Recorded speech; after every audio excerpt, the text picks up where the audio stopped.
Namo tassa bhagavato arahato samma sambuddhassa. Namo tassa bhagavato arahato samma sambuddhassa. Namo tassa bhagavato arahato samma sambuddhassa. Buddham dhammam sangham namasami. Silence.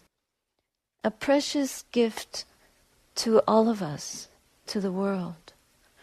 Because it's a noisy world, and coming here from a noisy world, it's quite likely that the mind is noisy, because it's a contagious thing. Wherever we are, that's what we carry with us. And we need quite a lot of training of the mind to be able to sustain this kind of silence and devoted attention within ourselves when there's a blizzard going on around us, or a lot of hostility, conflict, agitation, etc. But sitting here and knowing the object, seeing the object, and keeping consciousness focused on the object mindfully, moment by moment, that's part of it. But it's not enough, because there may still be that blizzard going on within us. And when the storm is going, and we are not able to work with those currents, the earth, wind, fire, and water elements, and the mind, the thoughts, whirling and tangled up together, then that impedes our ability to know the object clearly and know the obstacles to clear and consistent, persevering energy of awareness that keeps our attention on what is the state of the mind at all times. We do get pulled away. We get pulled out. There are things pulling on us, our duties, responsibilities, other people's expectations, our own expectations, opinions, memories, future plans, work obligations, the body's own tiredness, and all of that. And the Buddha, expert doctor that he was and is, because the miracle of this teaching is that the Buddha is just as much alive for us today as he may have been 2,600 years ago, if we practice. If we practice his teaching, the Buddha is very much within us. This is what I feel. Through my monastic life, I feel like the teacher is present. The teacher is present within us, and we need to bring the teacher inside, within us. We need to learn how to practice Buddha mind, like the awakened mind, so that we can coach ourselves as if the Buddha were sitting there and saying, slower, stay with it, or move to a different object. But we have Pali Canon, 84,000 verses of his teachings, and many of them we know to be true to what the Buddha must have said because of the studies that have been done comparing the Chinese agamas or Chinese sutras with the classical Pali Canon. So wherever they agree, we can pretty much be sure, because they evolved in different countries over hundreds and hundreds of years. And yet many, many of those suttas are verbatim the same. So this is very exciting. What other tradition do we know on this planet? A wisdom teaching that goes back more than 2.5 millennia, as if the teacher were speaking to us. So tonight, in discussing the hindrances, I thought it would be worthwhile to hear a little bit of the Buddha's voice. And I love this particular simile. And then I will try to summarize a little bit what these 5 main hindrances are and how we can use this image to contemplate our own condition and to figure out our way out of it. We are figuring out our way out of it, but we do have to be aware that on this path there are grave obstacles and we have to take them seriously. It's good to think of ourselves like prisoners or mental patients. This is a mental hospital. And I think when Ajahn Chah came here 3 decades ago or more, he did use that same analogy to the yogis and calling us mental patients. We have mental illness, and that's not a derogatory way of speaking, because all of us have PTSD of one sort or another, addictions of one sort or another, some more extreme. We all have some form of bipolarity. We go from love to hate in a minute. It's becoming quite minimal because we're able to learn how to guard our sense doors and use mindfulness moment by moment to be sure to ensure that we're not getting caught in the currents of greed, hatred, and delusion. Now, the Buddha is talking to Sunakata. He was a disciple, a son of the Lichavis, one of the nearby provinces where the Buddha taught, and he came and asked the Buddha to give him a teaching, and he wanted to know if some of the disciples overestimated themselves. We do this. We either underestimate or we overestimate. That's why it's important to have a teacher who can give direct guidance and check in, because we tend to think that we're way ahead of where we are or we're hopeless and can't do it. But it's hard to know, and it's actually not that important to know. It's not like college. This is a lifelong project, and this is something that could take lifetimes. But as Ajahn Chah once said, it doesn't matter how long it takes. All we have to do is keep working, because this is the most exalted path that a human being can follow. The Buddha presents to Sunakata what some of the downfalls are for one in the training. And he gives this example. It is possible, Sunakata, that some disciple here might think thus: craving has been called an arrow. Tanha, craving, wanting, longing for something, the yearning for pleasure, for the avoidance of pain, for excitement, for entertainment, for attention, for love, for companionship, the yearning, all the yearnings that we have coming from craving. Craving has been called an arrow by the recluse, and he's referring to himself. The poison of ignorance is spread by desire, and this arrow has a poisonous tip. It is spread by desire, by lust, and ill will. Now, lust does not only mean like lusting for sexual pleasure, but it could be lust like greed for sense pleasure. Too much chocolate, or too much food because it's 8 precepts, more than your tummy can handle. This is greed. That arrow of craving has been removed from me. The poison of ignorance has been expelled. I am one who is completely intent on Nibbana. Because he falsely thinks of himself thus, he might pursue those things. Because he falsely thinks of himself thus, he might pursue those things that are unsuitable for one completely intent on Nibbana.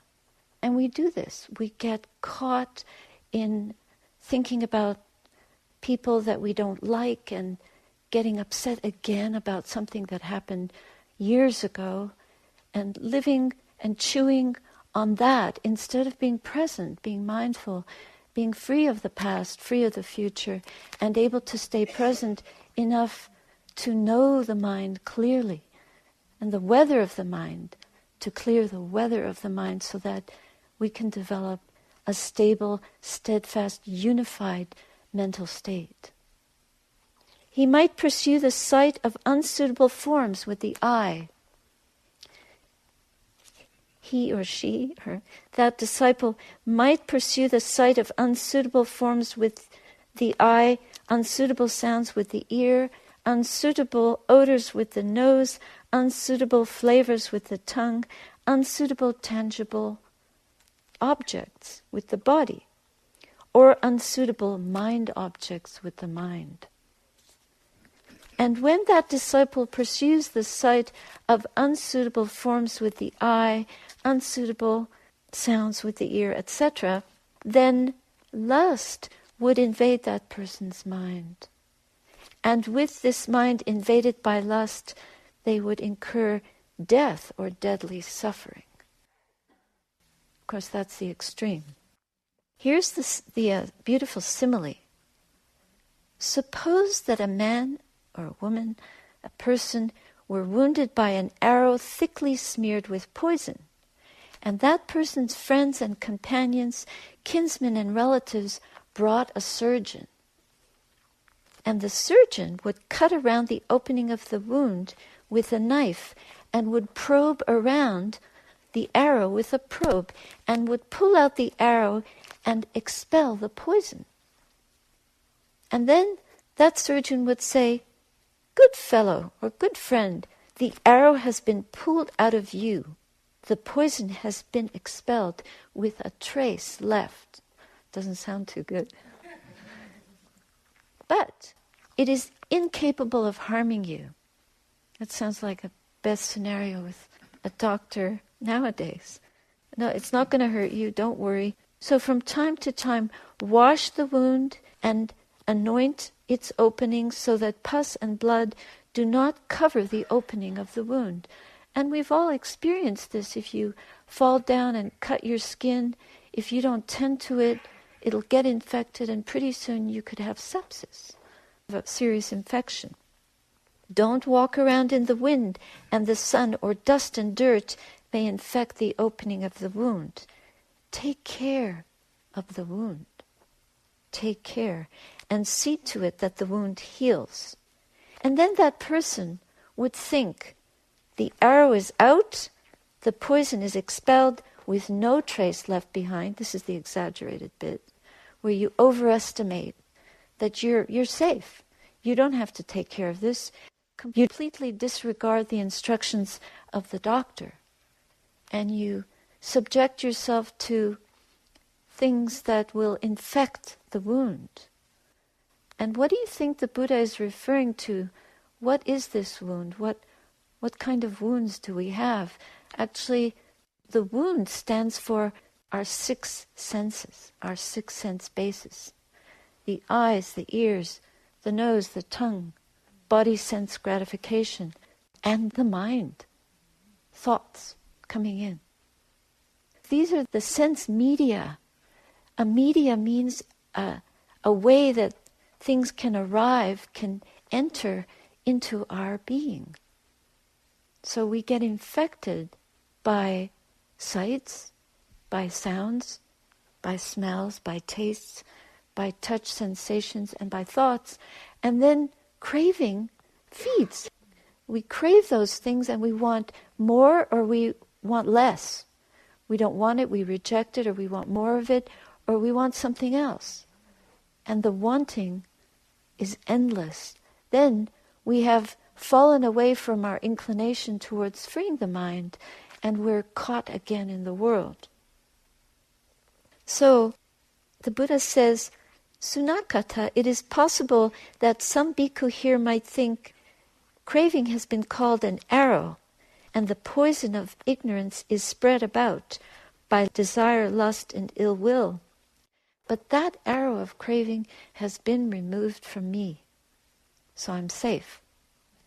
And yet, because that person falsely believes that they're free, they go about having wrong contacts, not guarding their sense doors, not restraining the senses, and not being able to practice mindfulness, to focus the mind, to be intent on freeing the mind from the poisons of the world, of the heart, and is unable to realize his goal or her goal.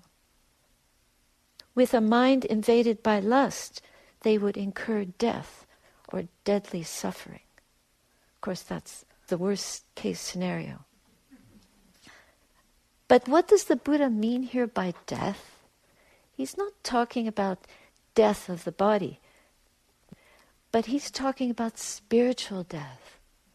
That if we allow ourselves to be dragged away by greed, hatred, and delusion, then that's spiritual death for us.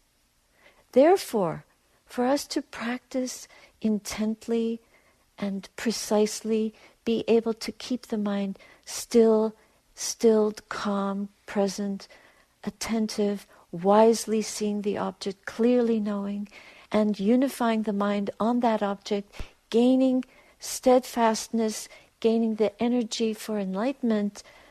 If we are bent on that, and yet we are not aware that the mind has been distracted and degraded from its precision, from its clarity, from its present moment awareness by these poisons, then we have no chance.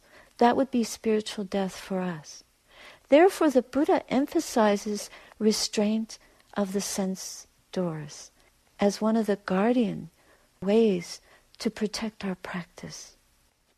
The probe is mindfulness, and the knife, he cut away the bad bits, is wisdom. We need that wisdom. And this is the whole import of this simile of the poisoned arrow. Now tonight is almost the full moon. Tomorrow is the full moon day. It's a very bright night. It's a spiritual time. We're very blessed to be together at this auspicious time when we usually gather together to review our rule and to recommit to our training. So I urge all of you to take this kind of daily, continuous training that you've entered into and hold steadfastly to it the way you would hold to something that can save your life. It is life-saving. It's spiritual life that we all hunger for, or we wouldn't be here. We can pull out the arrow once. We have to act like the Buddha himself. We have to be our own surgeon. We have to know that there is a poison arrow, the arrow of ignorance and the poison of craving has entered into us. And if we are able to guard our sense doors in the way that the Buddha taught, then we will be aware when there's greed in the mind. We'll be aware when there's ill will in the mind. We'll be aware when there's restlessness and agitation in the mind. We'll be aware when there's sloth and torpor in the mind. We'll be aware when there's doubt in the mind. And immediately when we're aware that any of those hindrances in the mind, we will do our best to remove the causes and conditions for those hindrances. We'll abandon those causes and conditions for each of those hindrances, or any hindrance that we may be aware of, as soon as we can be aware of it. We abandon it. And we bring forth the causes and conditions for wakefulness and for trust to arise in our hearts. So these hindrances can occur for a noble disciple. We are all disciples here. If you really sincerely practice this training to remove that poison arrow so that there's no trace of craving left, then we are really in a safe inclination towards the deathless, that which is beyond death, beyond spiritual death. Then the Buddha says, suppose Sunakata, a man or a woman, a disciple, were wounded by an arrow thickly smeared with poison, and their friends came, their companions, kinsmen and relative brought a surgeon. The surgeon would cut around the opening of the wound with a knife, would probe for the arrow with a probe, and would pull out the arrow and expel the poison without leaving a trace. When the arrow is pulled out, then it can no longer harm us. That's what we're trying to do. We're trying to pull out this arrow. Eat only suitable food. What does the Buddha mean by that? He doesn't mean strawberries and lettuce and things like that. He means eat with our eyes, with our ears, with our mind. Eat only suitable food. He means when you see a form, be aware. Beware not to follow greed for that. If we look at any object, don't follow the greedy mind, but see that object for what it really is. It's impermanent. It's unsatisfactory in and of itself. It cannot give me the deathless. It cannot give me spiritual freedom. And it's empty of any self. Therefore, what can it give me? We can let it go. That's true for any object, visual, sound, smell, taste, touch, sensation, or thoughts. We can see those three characteristics and know the impermanence, the dukkha, the suffering inherent in all conditioned things, and the emptiness of all conditioned things. And by virtue of that understanding, our mind is already sealed in. We have a high seclusion of mind from the hindrances, and the hindrances will no longer poison our consciousness, and we'll be able to attend properly and bring up that clarity of knowing with such precision that moment by moment, fine moment, subtle moment by moment, we are not losing our awareness for any intrusion. Even if a yogi were to wobble in their seat or get up and thrash around the hall, we would sit and observe with the joy of present moment awareness and immersion in what is true, in what can really free the mind from these hindrances. So that is how we can also be safe from this poisoned arrow of ignorance smeared with craving. And we can be our own surgeon, like the Buddha. We can remove it and we can prevent it from entering. And we can sustain the safety from arrows that are constantly coming towards us in daily life. When you leave this sanctuary and go back into the world, where will your sanctuary be? In the heart.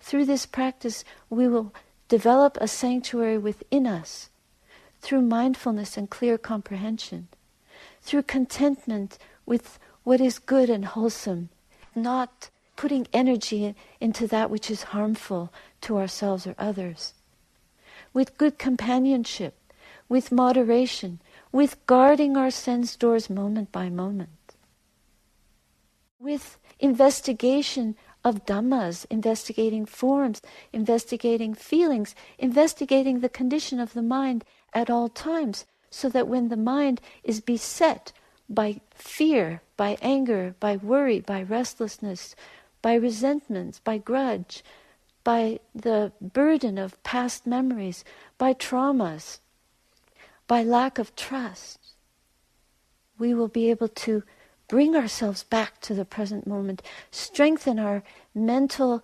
determination, our resolve, our adhitthana. Yes, this is the way through. That's how we remove the arrow again and again and again, because it'll keep coming. And we keep protecting ourselves until there is not a trace of that craving left. Then we are safe. Then we're spiritually totally safe. That's the kind of safety we all long for. So I hope this has been of help for the freeing of the heart, the brightening of the mind, for the following the path to its completion. And may all beings benefit from our work here.